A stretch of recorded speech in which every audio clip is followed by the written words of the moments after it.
ọjọ́ ìpínlẹ̀ máa ń sọ̀rọ̀ lóòrèkóòrè kó má jáwọ́ kó múra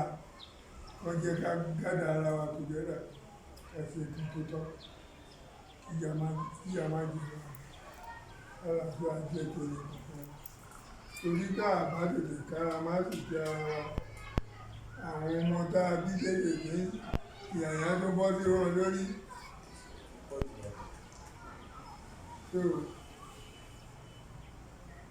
gbogbo kìíní wọ̀nyí ó ti di ẹrù tí ń ṣe tiwa ó ti ń dì mú wa àti lè jẹ́ kó bá jẹ́ tiwa. Àjọ pé ká bára wọn sọ ìtò jẹ́ òtítọ́ ọ̀rẹ́. Nǹkan tó bá ń gbé ká ṣe kájọ para ká ṣe ọmọ ṣe ẹ̀tọ́ àti òye tó lè ṣàánú wa lọ́tọ̀. Ká jẹun ká jẹ kánú ká roko ìbéèrè. Àti ẹ̀dáko gan máa lọ fi ẹran jẹ wọn tún máa bá wa jà. Èmi ti wọnú oko mo ti sọ fún wọn tí wọ́n ti bẹ́ẹ̀ ìdílé ní ó yá ẹ̀kọ́ ọ̀hún ọ̀. Ẹ̀rọ kò ṣàmì. Ń bá wọn sọ. Lẹ́yìn pé ká múra láti ṣe nǹkan tó tọ́ láàrin àwọn wa.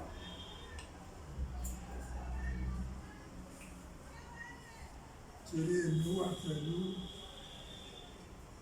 ẹni individual wa fún àlàáfíà tó lè wọ̀.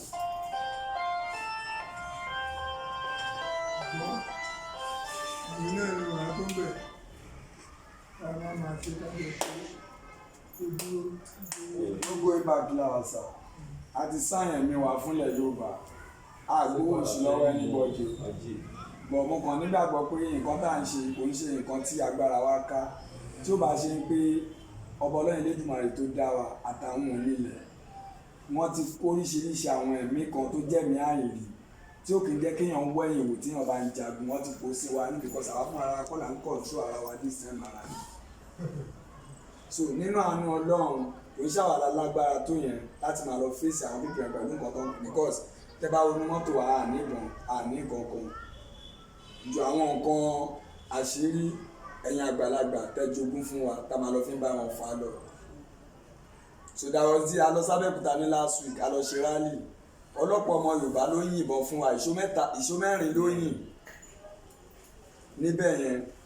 kó tó di pé ààbò àṣẹ gbogbo ẹ̀ àṣà rescue ara wa kó ń bẹ̀ ọmọ Yorùbá dẹ̀ ni. Bí ọ̀rọ̀ tí bàbá sọ ń sìn yìí pé àwọn rẹ́dì àwọn support ọmọ Yorùbá láti lè jẹ́ ká kó lóko ẹrú ọ̀pọ̀lọpọ̀ àwọn èèyàn mọ̀ bẹ́ẹ̀ ẹ̀mí ń ṣòfò nílẹ̀ Yorùbá àwọn kan sáré ambition 2023 táàdẹ̀ nífọ̀kànbalẹ̀ nínú ìlú yìí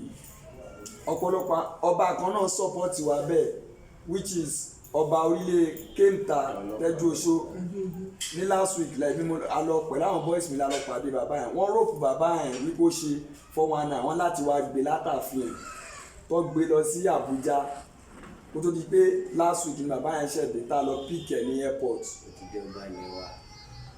So tí bàbá yẹn ní pé ká mú bánà Yorùbá nation àti gbogbo àwọn nǹkan ká kó wá pàdé òun ṣẹ̀fẹ̀ jẹ́ kọ́ mọ̀ báyìí pé ibi tó ní kí gbégbé má gbé ibẹ̀ ló máa gbé. So la fi lọ gbé bàbá yẹn kò ní airport lọ́jọ́ a ṣe fídíò lóríṣiríṣi tá a send ẹ̀ sí àgbáyé. So bírú bàbá wa ṣe support wa báyìí tá a bá ń rí àwọn èèyàn bẹ́ẹ̀ lóríṣiríṣi tó jẹ́ alágbára àwọn kábíyèsí wa nílẹ̀ Yorùbá tó bá support wa ẹ̀rìn àjò tá à ń sọ ipò ń ṣèrìn tó jìnnà àwọn Fúlàní tá à ń sọ yìí wọn tó nǹkan tó ń pera wọn lẹ́mìí wa tó rọ́lọ́run kẹ́ Yorùbá pẹ̀lú àṣírí bọ̀dí ó létí tó fi mí òun níjọba nísìnyí wọ́n kó wọn wọ́bi kan ní Ondo State barrack sójà ni àwọn sójà ò jẹ́ kán wọlé wọ́n láti pè látòkè ọ̀dà wa wọ́n ní kán kó wọn wọlé wọ́n kó wọn sí anywhere ní South West káàkiri nítorí pé àwọn ti plan ogun yìí lẹ̀ láti bí 50 years ago láti kógun jà wá àwa la fura bọ̀ nínú àánú Ọlọ́run ọba tó dá wa tó fẹ́ fìyà jẹ wá ó gbé ṣe Sunday Adéyẹmọ Ìgbòho ṣáájú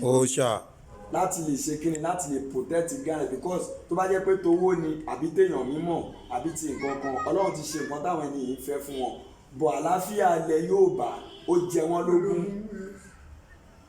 wọ́n fi dìde tán kó wa jọ ní méjì lógún lọ́gbọ̀n ipẹ́ ní wíẹ̀ tí Fúlàní bá ti ń terrorize wa ká máa lọ fèsì wọn èyí tó bá gba pípa ká pa èyí tí ó bá dẹ̀ escape mọ́ wa lọ́wọ́ ká tún sọ iṣẹ́ ìdíjọjọ́ mi lẹ́nu àárọ̀ yìí ní owó ní Ayétòrò bíbà èèyàn méje náà ti tún jí gbé àwọn pípọ̀ yìí wà lórí ilẹ̀ wa wọ́n ń terrorize wa wọ́n ń jí wa gbé wọ́n ń gba ransom lọ́wọ́ wa gbogbo àwọn ọmọ wa obìnrin náà ti kàwé tán dolóṣòkiri ìlú irú àwa yìí náà graduate ló pọ̀ lọ́rẹ́ nínú wa irinṣẹ́ olóṣèlú là ń ṣe nígboro Agége kó tó di pé abẹ̀rẹ̀ agitation ìlàṣẹ̀ wa rí pé ìrìn àjò tá à ń bá wọn rìn kò lè fẹ́ fọ̀ wá torí pé Amẹ́ríkà London làwọn ọmọ wa wà àwa náà fi ń ṣe ìránṣẹ́ kú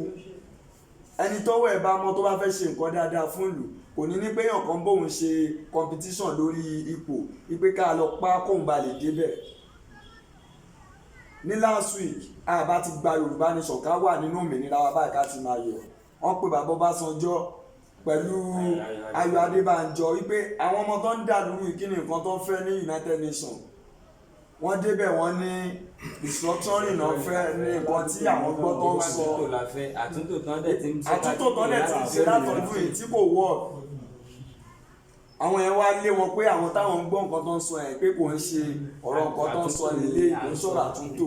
wọ́n fẹ́ dá dúró ni so yẹ kó jẹ́ pé bí àwọn èèyàn tún máa gbàbọ̀dé fún wa torí pé wọ́n mọ̀ pé tá a bá dá dúró ìkòkò bẹ wọn àwọn la fẹ́ fọ́ so kò possible fún olóṣèlú láti support wa torí bẹ́ẹ̀ náà ti jẹ náà ti mu àmọ́ àwa ti sáyẹn mi wa gbogbo nǹkan tó bá gbà la máa fún láti lè rí pé a save ọmọ Yorùbá kankan on behalf of Chief Sunday Adéyẹmọ Ìgbòho Òòṣà pẹ̀lú Professor Banji Akíntóyè àwọn aṣíwájú wa ní adẹ̀ ti sọ fáwọn UN náà pé anything tẹ́ bá fẹ́ gbọ́ lẹ́nu ọmọ Yorùbá ẹ pé Professor Banji Akíntóyè àwọn la aṣíwájú wa gbogbo àwọn tá a fi ṣaṣíwájú tá a fi ṣaṣojú nílé ìgbìmọ̀ aṣòfin aṣojú ara wọn ni wọ́n ṣojú ọmọ Yorùbá torí pé alépo aníkújú oil aní gold káàkiri tẹ bá dòdò mẹ́ẹ̀ Fúlàní ló wà bí tó ti ń wa gold wa àwàdé lánàá àwọn nǹkan yìí bọ́dà wa ń bíbá yìí náà kó sójà sí rẹpẹtẹ àti custom tá a lè gbé nǹkan kọjá wọ́n fẹ́ fìyàn bá wa jà kébi ba lè pa wá gbogbo bọ́dà tó dẹ̀ wà ní north ní Kánò Kaduna nǹkan kan náà sílẹ̀ tó ń jẹ́ wọlé bẹ̀ fún wọn àwọn opó ní ilẹ̀ Haúsá wọ́n ń gba owó oṣù àwọn opó tí wá ń bíbá yóò rí nǹkan kan o gọ́ọ̀mẹ̀ntì ti capture wa wọ́n ti fi wá sóko ẹrú sòkòdẹ̀ sílùú tó fẹ́ pín tó fẹ́ jàjò òmìnira láyé tó lọ lẹ́rọ̀ nítorí pé a máa jagun ni nítorí pé nǹkan tó fi ń sọ̀rọ̀ ìlú ilẹ̀ Yorùbá náà ti ń kó àwọn ìlú kan wà wọn ní ju seaport tó wà lẹ́kọ̀ọ́ yẹn lásán lọ wọ́n gírètì jù wá lọ times 100 lára wọn làwọn tó gbowó wà seaport nìkan náà rí ẹrù tó ń kó wọlé lórí omi òun nìkan náà ní wọ́n dá ju Nàìjíríà lọ ẹ wo Malaysia 1999 la fún wọn ní orú ẹ̀yìn kan ǹjẹ́ mọ iye oko ọ̀pẹ tẹ́yìn bàbá wa ní táwò tiẹ̀ wo ọbẹ̀ rárá táwò pé bí ó wúlò takàn ṣe bó ṣe wù wá orú ẹ̀yìn kan la fún Malaysia ní 99 tán rì mọ́lẹ̀ tán fi ń sọ̀rọ̀ ajé wọn lénìí Nàìjíríà ò súnmọ́ kọ́tà Malaysia níbi tán gírètì dé tó yẹ pé ọ̀sẹ̀ọ̀sẹ̀ every Thursday làwọn ọmọ ìlú wọn ń gbowó oṣù tá a bá wà níjọba àwarawa tá à ń ṣe Yorùbá tá à sí láàrin Haúsá tá à sí láàrin Ìgbò gbogbo àwọn kinní ìlàwá náà ni a ní ànító àníṣẹ́kù ẹ̀ tó jẹ́ pé iléèwé ọ̀fẹ́ ìwòsàn ọ̀fẹ́ gbogbo nǹkan tó yẹ káwọn ìjọba yìí ṣe fún wa tó ń ṣe fún wa tá a dẹ̀ lásẹ̀sì gbogbo ẹ̀ la máa ṣe fúnra tó máa lọ́rọ̀rùn dáwọ̀sì àwọn tó wà lókè òkun wọ́n ti ń jà sílẹ̀ Yorùbá bá a ṣe ń sọ̀rọ̀ báyìí pé tá a bá lè gbòmìnira àwọn kan náà máa mọ̀ṣún àwọn kan náà máa mógùn state ipe láàrin ọdún 3 sọdún 5 àwọn máa sọ state kọ̀ọ̀kan di Amẹ́ríkà which is torí àwọn nǹkan àlùmọ́nì tá a ní láti lè fi ṣèlú ìjọba capture wa wọn ò jẹ́ ká gbádùn wọn ò jẹ́ ká rí nǹkan kan jẹ ṣénúyà tí àwọn bàbá wa fi tọ́ wa táwa náà tún bọ́ sí làwọn ọmọ wa tún máa bọ́ sí sòkó tó di pé a máa lọ tán àwọn ọmọ wa máa gbé wa ṣépè torí mo mọ̀ pé tá a bá ṣe ń ba lọ báyìí àwọn ọmọ táwa bí náà ṣe máa padà ṣe ṣúmẹ́kà táwọn Haúsá yẹn ṣe àwọn náà máa padà gé ìkànnà táwọn Haúsá yẹn ń gé tó bá dẹ̀ tí wàá di bẹ́ẹ̀ ọmọ ò ní rántí bàbá ẹ̀ mọ̀ kàkà kọ́ mọ́ ṣàdúrà fún bàbá lọ́rùn èpè ló máa fi ránṣẹ́ so mo bẹ̀ yín àgbàlagbà ẹ̀yin bàbá wa ẹ jọ̀ọ́ ẹ bá fọwọ́sowọ́pọ̀ pẹ̀lú wa láti lé àwọn tẹ́rọ́rìsì. Àwa náà ń travel lọ sí ìlú òyìnbó, òfin tó bá filẹ̀ ń bẹ̀ òun là ń tẹ̀lé. How come tí ọ̀kan ṣe máa wá láti ìlú òdì kejì, oṣòdì kejì gan tó máa sọdẹ́ orí omi tó dẹ̀ máa pàṣẹ fún wa lù wá. So àwọn àgbàlagbà alẹ́ Yorùbá wọn ò fẹ́ mọ́, ojú wa ti là, àtẹ̀lé olóṣèlú mọ́, olóṣèlú gangan ló fi wá sóko ẹrú. Gbogbo problem tó wà nínú ilé ni àwọn olóṣèlú ni. You are talking well now. Àwọn òṣèlú wa ń dà náà. Kábíyèsí o. Kábíyèsí. Ẹ ṣe ẹ kú gbìyànjú. Tí a bá fẹ́ kẹ́ kámẹ́rà bàbá ẹ̀ ní kámẹ́rà ìka fún yín lórí ọ̀fẹ́ ni. Tí ó bá wù yín láti fi wọn ẹni tó rán yín wá bílẹ̀ ẹ fi wọn. A mọ̀ pé ibi tẹ́ ẹ wà yìí ẹni tí ò sí mi rárá ó ti rí wọn lórí dáadáa dẹ̀ ada kò ní bàjẹ́. Ṣé rí ó dáa kéèyàn tọ́ bí tó yẹ kó tọ̀. Àwọn ò ní kẹ́ gbé bàbá wa fún atẹ́gùn pé ẹni yìí support yín lórí dáadáa. Bẹ̀tẹ̀ àwa kọ̀ fún yín lórí ọ̀fẹ́ tá bá ní kẹ́ bá kámẹ́rà rẹ̀ ní kámẹ́rà rẹ̀. Bẹ̀tẹ̀ àwọn náà fi ọwọ́ kún pé orí nǹkan tẹ́ dúró lórí dáadáa rẹ̀ ẹ̀ wá ní sọnù. Orí ìjà tẹ́ ń jà ẹ̀ jà kan lẹ̀ Ọlọ́run á dẹ̀ fún yín ṣe ẹ bá wa ṣe á dẹ̀ ṣe kò ní bàjẹ́ o ní oníṣòwò bẹ́ẹ̀ lọ. Kábíyèsí o. Ẹ ṣeun, Odùduwà ní ìṣàgbé. Àṣẹ bàbá. Torí èmi tí mo wà ní mi ò ní jọ́ kan tí mo fò tọkùntọkùn. Ṣùgbọ́n èmi mọ̀ pé nípa ìfẹ́ olùgbàlà yóò fi ṣe kọ̀ọ̀kan. Èmi ká pè ara ká lè bá ara tòótọ́ ọ̀rọ̀ láṣìírí tó ń jẹ́ òtítọ́ àtòdodo. Ẹ má fi gbogbo ara yọ̀rọ̀ ọ̀lẹ̀ fáwọn kan.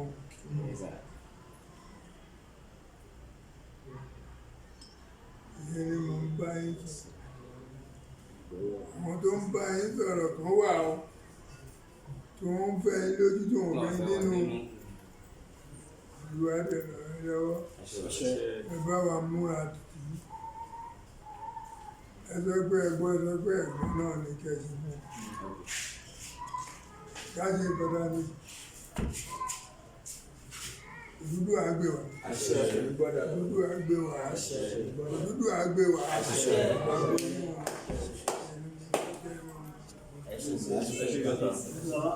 Ọlọ́run á jẹ́ kí a tún máa rí ẹ̀yìn bàbá wa pẹ́. Nígbà tí a bá máa délẹ̀ òmìnira ọ̀hún ní fi ń ṣàwátì lọ́la àwọn tó tẹ ilẹ̀ dúró. Àwọn bàbá wa á dúpẹ́ púpọ̀, wọ́n fún wa láàyè láti wọ inú ìlú wa. Ní gbogbo ìgbà tá a bá wá fẹ́ ṣiṣẹ́ kọ̀ọ̀kan ní gbèríko kọ̀ọ̀kan a máa wá gba àṣẹ àti ìyọ̀ǹda lọ́wọ́ yín. Ọlọ́run á jẹ́ ká máa rí i lọ́sà.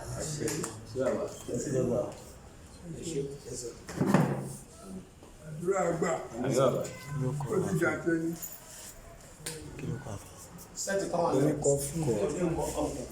Ẹ̀yin èèyàn wa tẹ́ wà nílé this Koiki Media bringing the world closer to your doorstep. A wà ní ààfin bàbá wa ọba Oníkọ̀ọ́ of Ìkọ́ Ìdíròkò land. Ibẹ̀ la wà báyìí Ìdígbòtò Ìdíròkò border. Ibẹ̀ la wà báyìí táwa jẹ́ kí bàbá mọ ẹ̀dùn ọkàn àwọn ọmọ Yorùbá. A dúpẹ́ lọ́wọ́ bàbá wa pé wọ́n sọ̀pọ́tì wa fúlílì pẹ̀lú àwọn ọ̀dọ́.